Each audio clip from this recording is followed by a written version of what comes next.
out of a product or a person's integrity to make greater profits.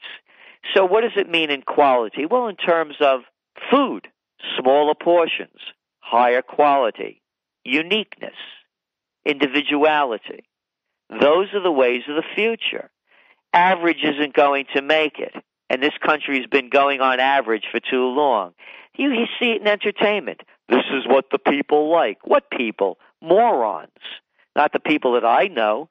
Anybody you know that would stand around babbling on for hours and hours like Katie Couric, Brian Williams, all the rest of them, Diane Sawyer, Charlie Gibson, groveling over the corpse of Michael Jackson? Who do you know that would talk like this? And they say this is what the people want. What people? So the people that are going to make it in this new economy are the ones that are going to be heading for the highest common denominator. Doesn't mean in terms of wealth, but of what smart people want, what intelligent people are seeking, and what the newly educated want to become. Those are the areas of development to move into. Gerald, you also are describing basically a simpler way of life and the bringing together of communities and people regionally, this renaissance. It's a very positive thing. And also along the lines of getting rid of junk, which you mentioned earlier, made in China. That's one of your slogans for 2010, that's going to go right out the window. Get rid of the junk, right? Well, yeah, I'm very clear about this. I believe in the golden rule. Those who have the gold rule. And it's bad enough being ruled by the Democrats and Republicans, with China getting all the gold, all the foreign reserves. I don't want them to be my ruler, and they're becoming the ruler. People better wise up to it.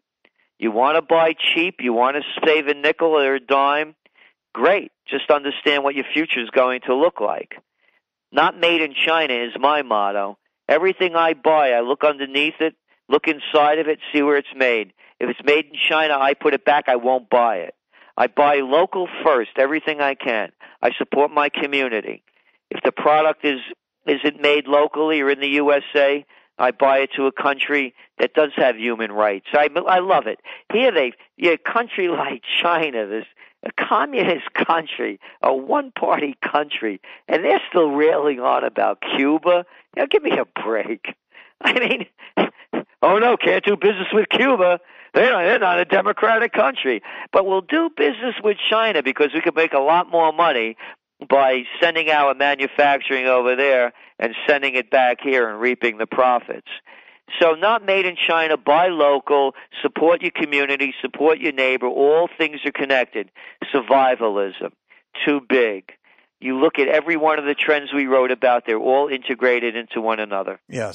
Let me ask you this final question, and then we'll close, because I've taken so much of your time, and I appreciate you being so generous, Gerald. This is what fascinated me at the end. You talked about the next big thing, as you called it, Gerald, and you discussed the major failure. Well, let's just talk about this because people are turning away from the media machine. And for instance, we have King World News. It's been growing globally, and it's sort of shocking what's happened. Some people have looked in and said, look, you've done in 6 months what took people 8 to 10 years to accomplish. And they're sending in the emails and saying, look, we're just not getting this in the major medias, what you're providing on your network. So what about this, that the failure of the major newspapers and the journalists losing their jobs and the publishers going on and so on? Can you just talk about that and what you see in the future? The next big thing is that it's already happening, and you're it. You're the next big thing. It's taking all that information that comes over the Internet on the handhelds and taking that one wire, that HDMI wire, and plugging it into your main screen, your widescreen TV. Everything on the small screen is being transmitted to the widescreen. The reason why the networks held sway over all of us for so long is because they control distribution, period, paragraph. You had to be big to get in the game. And now you can be small and you can play almost the same game. New startup companies, new entertainment organizations, web-based going on to the wide screen. It's all there for everyone. And it's going to happen and put the mainstream TV out of business. They're going to go the same way as many of the big newspapers, the big publishers. They're becoming obsolete. The only reason why we have to listen to these broadcast bullies and media loudmouths is because that's the only fare that they're showing us.